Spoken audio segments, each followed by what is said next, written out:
स्वागत है आप सभी का इस लाइव सेशन में। इन्वायरमेंट की क्लास आज हम लोग करने वाले हैं। बहुत इंपॉर्टेंट क्वेश्चन करेंगे जो आपके एग्जाम में मैक्सिमम टाइम पूछे जाते हैं।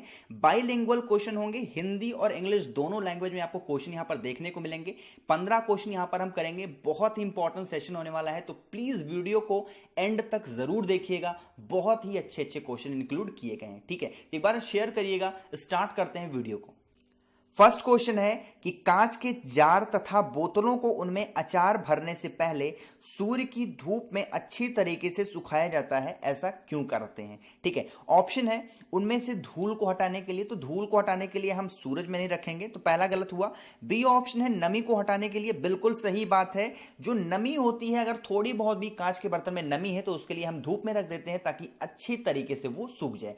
देखिए, आपने देखा होगा आपके घरों में जो आपकी मम्मी वगैरह अगर अचार वगैरह बनाती होंगी तो वो कहती होंगी हाथ से नहीं छूना चाहिए अचार को। देखिए, ऐसा कोई रीजन नहीं कि बैक्टीरिया आ जाएगा, ऐसा कुछ भी। रीजन ये होता है कि हमारी हाथों में क्या होता है, नमी होती है, और नमी की वजह से अगर आप अचार को छूते हैं तो अचार के खराब होने के चांसेस बढ़ जाते हैं, तो हमको इसीलिए नमी से बचाना चाहिए। तो बी ऑप्शन हमारा इसका करेक्ट ऑप्शन हो जाएगा। देखिए, सभी लोग अपने अपने आंसर लाइव चैट में लिखते रहिए। मैं नाम नहीं लूंगा, बट सभी के रिप्लाई में पढ़ रहा हूं क्योंकि बहुत जल्दी जल्दी सेशन को खत्म करना है ना।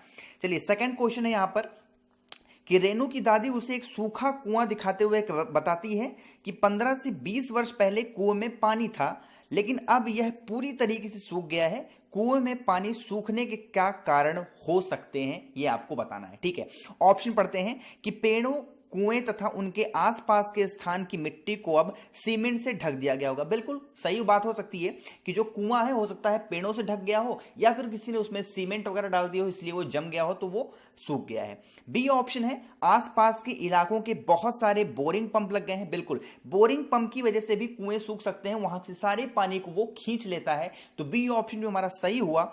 सी ऑप्शन है प्रत्येक व्यक्ति के घर में अब नल होने के कारण कोई भी कुएं का प्रयोग नहीं करता। देखिए, प्रयोग ना करने से कुएं में पानी सूखने जैसी कोई चीज नहीं होती है, तो ए और बी ही हमारा करेक्ट होगा। तो fourth option is the correct option हो जाएगा। ठीक है, देखिए लाइक बटन पे प्रेस करते हुए चलिएगा सभी लोग। बहुत ही इंपॉर्टेंट सेशन कर रहे हैं और बहुत मैक्सिमम टाइम ये सारे क्वेश्चन आपके एग्जाम में रिपीट होते हैं।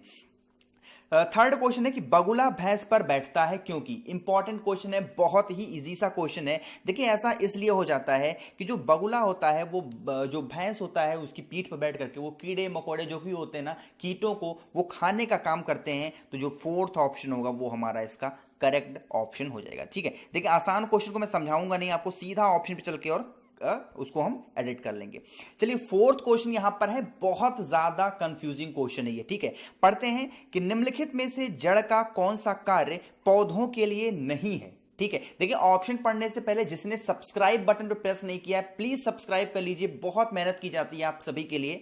तो ऑप्शन यहां पर है ह्यूमस उपलब्ध कराना, बी ऑप्शन है पौधों को सहारा देना, सी ऑप्शन है जल तथा खनिजों का अवशोषण करना, या फिर डी ऑप्शन है भोजन भंडारण या फिर संचित करना। देखिए, यहां पर बी ऑप्शन और सी ऑप्शन तो पूरी तरीके से गलत है, इसमें किसी को कोई कंफ्यूजिंग नहीं है। कंफ्यूज होता है आदमी पहले और फोर्थ ऑप्शन में। देखिए, फोर्थ ऑप्शन मैक्सिमम लोग करते हैं कि यार वो जो पौधे हैं वो कहां से जो है भोजन को इकट्ठा करेगा, वो भी जड़ से। देखिए, बहुत से ऐसे, आप एनसीईआरटी बुक उठा के खोलोगे तो वहां पर पौधों का जो चैप्टर है वहां पर लिखा हुआ है साफ साफ कि कुछ पौधे ऐसे हैं जो भोजन का जो भोजन होता है उसको स्टोर कर लेते हैं वो। ठीक है, तो ये जो भोजन भंडारण का है ना सिस्टम, ये चीज हमारा गलत हो जाएगा। ठीक है, बचा हमारे पास सिर्फ एक ऑप्शन, टू प्रोवाइड ह्यूमस, तो यही पहला ऑप्शन हमारा इसका करेक्ट ऑप्शन हो जाएगा। ठीक है, कंफ्यूज नहीं होना है, ऐसे सारे क्वेश्चन आपको एनसीईआरटी बेस ही मैं आपको यहां पर दे रहा हूं। ठीक है, बढ़ते हैं क्वेश्चन नंबर 5 पे। लाइक बटन पे प्रेस जरूर करते हुए चलिएगा सभी लोग कि निम्नलिखित में से कौन सा कीट मधुमक्खियों की भांति कॉलोनी बस्ती में एक साथ नहीं रहता, यानी कि ऑड इसमें बचाना है। 4 दिए गए हैं, इसमें से एक कौन सा इनकी कैटेगरी में नहीं आता। देखिए, जो चींटी होती है वो भी यार ग्रुप में ही चलती है, आप देखे होंगे इस तरीके से कुछ लाइन वाइज चलती हैं चींटियां। दीमक होते हैं वो भी दरवाजे वगैरह पे बहुत सारी मात्रा में लगे होते हैं। जो ततैया बर्रा होता है वो भी एक तरीके से उड़ते हैं वहां पर जो है ग्रुप में ही। लेकिन जो मकड़ी होती है आपने देखा होगा, एक मकड़ी एक ही जाले में रहती है, यही सिंगल है। तो सी ऑप्शन हमारा इसका करेक्ट ऑप्शन हो जाएगा। आप सभी लोग प्लीज अपने अपने आंसर लिखते रहिएगा, मैं सभी की रिप्लाई बाद में दे दूंगा। 6th क्वेश्चन यहां पर है हमारे सामने कि सीढ़ीदार कुएं अथवा बावली बावड़ी से संबंधित निम्नलिखित कुछ कथन दिए गए हैं। अब इसमें से बताना है कौन सा कथन यहां पर सही है। ठीक है, एक से ज्यादा भी सही हो सकते हैं। देखिए पहला ऑप्शन है कि वे जल भंडारण तथा संरक्षण की पारंपरिक व्यवस्था है, बिल्कुल सही बात है, उनका ये एक तरीके से आप कह सकते हो ट्रेडिशनल सिस्टम है, इसलिए वो ऐसी व्यवस्था बनाए हुए हैं।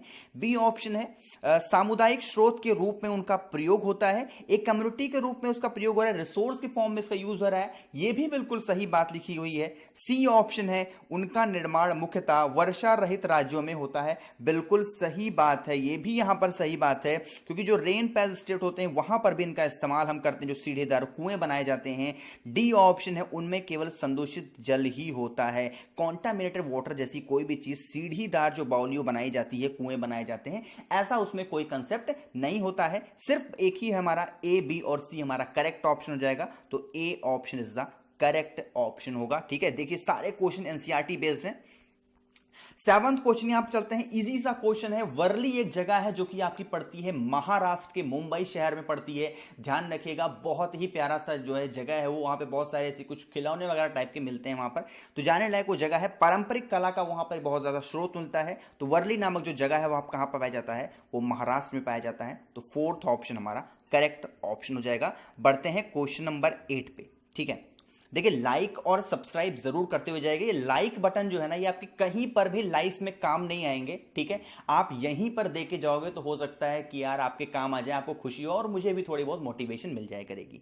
8th क्वेश्चन है कि निम्नलिखित में से किसकी सुनने की शक्ति इतनी तीक्ष्ण होती है, इतनी शार्प होती है कि वायु से पत्तों के हिलने की ध्वनि और घास पर किसी जानवर के चलने की ध्वनि में अंतर वो कर सकता है, कि भाई पत्ता हिल रहा है कि कोई जानवर चल रहा है, इसमें वो डिफरेंस कर सकता है। गिद्ध, रेशम का कीड़ा, कुत्ता या फिर बाघ, ध्यान रखिएगा ऐसी कैटेगरी, ऐसी जो ऊपर वाले ने दिया है ये चीज, वो दिया है बाघ को, तो फोर्थ ऑप्शन हमारा इसका करेक्ट ऑप्शन हो जाएगा। बढ़ते हैं हम क्वेश्चन नंबर 9 पे। 9th क्वेश्चन हमारा है, जब कोई व्यक्ति ट्रेन द्वारा अहमदाबाद से केरल की यात्रा करता है तब वह अनेक सुरंगों को पार करता हुआ चलता है, ये सुरंग किस पर्वत में पाई जाती हैं? बहुत बार क्वेश्चन रिपीट हुआ आपके सीटेट के एग्जाम में, और ये पश्चिमी घाट इसका करेक्ट ऑप्शन होगा, तो बी इसका करेक्ट ऑप्शन है। मैक्सिमम लोग विंध्याचल श्रेणी लगा के आते हैं, जो कि हमारा गलत माना जाता है, पश्चिमी घाट हमारा करेक्ट ऑप्शन हो जाएगा। ठीक है, बढ़ते हैं हम क्वेश्चन नंबर 10 पे।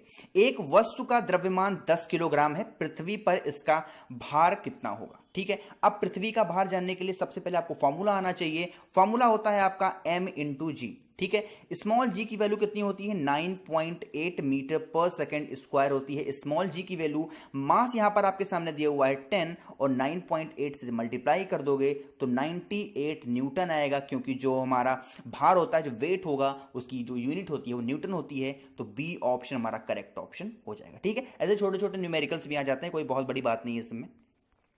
11th क्वेश्चन है, ये भी छोटा सा न्यूमेरिकल है, फॉर्मूला आपको याद होना चाहिए कि एक वस्तु का भार पृथ्वी की सतह पर मापने पर 10 न्यूटन आता है, इसका भार चंद्रमा की सतह पर मापने पर कितना होगा? सिंपल सा क्वेश्चन है, ध्यान होना चाहिए आपको कि जो मास होता है 1/6 इंटू ई होता है, ई होता है हमारा अर्थ का मास, और यहां पर दिया हुआ है 1/6, अर्थ पे कितना है भाई 10 है, तो 10/6 करोगे तो 1.67 आ जाएगा कुछ अप्रोक्सीमेटली, तो ए ऑप्शन हमारा करेक्ट ऑप्शन होगा। ये आप ये ध्यान रखिएगा कि मून पर जो वेट होता है वो पृथ्वी के वेट का डिवाइड बाई 6 होता है। ठीक है, ध्यान रखिएगा, यानी कि अगर मान लो कि मेरी जो वेट है ना वो 60 किलो है, ठीक है, मेरा जो खुद का मैं आपको पढ़ा रहा हूं, मेरी वेट 60 किलो है, तो अगर मैं मून पे चला जाऊंगा ना तो मेरी वेट वहां पर 10 किलोग्राम हो जाएगी। ठीक है, ध्यान रखिएगा इन सारी चीजों को। आगे हम बढ़ते हैं क्वेश्चन नंबर 12 पे। 12th क्वेश्चन यहां पर आपके सामने है, ये भी बहुत छोटा सा प्यारा सा क्वेश्चन है कि पृथ्वी गोल है, वास्तव में पृथ्वी पर ऊपर नीचे कुछ नहीं होता है, सापेक्ष होता है, हम भारत के लोगों के सापेक्ष उल्टे होते हैं। यहां पर उल्टे का मतलब ऐसा नहीं कि उन लोगों के सर उधर है, हम लोग के पैर इधर है, या फिर हम लोग के सर इधर है, उन लोग के पैर इधर है ना, ऐसा कुछ भी नहीं है। यहां पर मैप की बात की जा रही है, बहुत बारे क्वेश्चन आपके एग्जाम में आया हुआ है, जो 12th है उसका करेक्ट ऑप्शन हो जाएगा अर्जेंटीना। ठीक है, अर्जेंटीना और जो हमारा कह सकते हो कि पृथ्वी है वो एक दूसरे से अपोजिट है, भारत के लोग हैं, पृथ्वी मैंने बोल दिया, इंडिया की यहां पर बात की जाए तो अर्जेंटीना और इंडिया ये दोनों एक दूसरे से अपोजिट हैं, तो सी ऑप्शन हमारा करेक्ट ऑप्शन हो जाएगा। ठीक है, चलिए बढ़ते हैं हम क्वेश्चन नंबर 13 पे कि कुड़ुक कहां के लोगों की भाषा है? यूट्यूब पे डालना कुड़ुक लैंग्वेज, बहुत प्यारी लैंग्वेज है, सुन के देखना यार मजा सा आ जाएगा। और ये जो कुड़ुक लैंग्वेज है ना, ये आपकी झारखंड में बोली जाती है, तो सी ऑप्शन आपका इसका करेक्ट ऑप्शन हो जाएगा। बढ़ते हैं क्वेश्चन नंबर 14 पे। और झारखंड में आपके इंडियन क्रिकेट टीम में कौन सा प्लेयर है जो झारखंड का रहने वाला है? अगर आपको पता है वीडियो एंड होने के बाद कमेंट सेक्शन में जरूर लिखना है ना। चलिए 14 क्वेश्चन है कि मच्छरों के प्रजनन की रोकथाम के लिए ठहरे पानी पर तेल डालने की सलाह दी जाती है, ऐसा क्यों किया जाता है? ये आपके सीटेट के लगभग जितने एग्जाम होते हैं ना, हर प्रीवियस ईयर में आप पेपर उठा के देखोगे ना, ये क्वेश्चन आपको मिलेगा। लैंग्वेज चेंज रहेगी, ऑप्शन सेम रहेंगे, है ना, ध्यान रखिएगा। बहुत प्यारा सा क्वेश्चन है। तो इसमें ऐसा इसलिए होता है, जब हम तेल को ऊपर, जैसे कोई भी चीज, मान लीजिए पानी ठहरा हुआ है, उसके ऊपर हम तेल सा डाल देते हैं ना, तो क्या होता है कि जब तेल पड़ता है तो ऑक्सीजन का जो लेवल होता है ना वाटर में, वो कम हो जाता है। इसी वजह से वहां पर जो भी जानवर होते हैं, यहां पर सिर्फ मच्छर की लिखा हुआ है, वहां पे जो भी पानी में कोई भी जानवर पनपेगा ना, वो मर सा जाएगा। तो आपको एक ही ऑप्शन यहां पर आपके सामने दिख रहा है, तेल ऑक्सीजन की आपूर्ति को काट देता है, वो वहां पर सप्लाई नहीं करता ऑक्सीजन की, और मच्छरों का प्रजनन थम जाता है। तो फोर्थ ऑप्शन हमारा करेक्ट ऑप्शन हो जाएगा। तो ये हमने पूरे 15 क्वेश्चन की सीरीज कर ली है। बहुत इंपॉर्टेंट सीरीज थी, जो आपके प्रीवियस ईयर कई बार क्वेश्चन रिपीट होते हैं आपके एग्जाम में। तो आई होप कि वीडियो आपको जरूर पसंद आई होगी। एक बार शेयर कर दीजिएगा, और अगर आपने टेलीग्राम ग्रुप को ज्वाइन नहीं किया है, लिंक नीचे डिस्क्रिप्शन में है, टेलीग्राम ग्रुप ज्वाइन कीजिए, ये पीडीएफ वहां पर आपको मिल जाएगी। एंड एक बार शेयर जरूर करिएगा। Thank you so much for watching this video. Keep smiling, stay home, stay safe.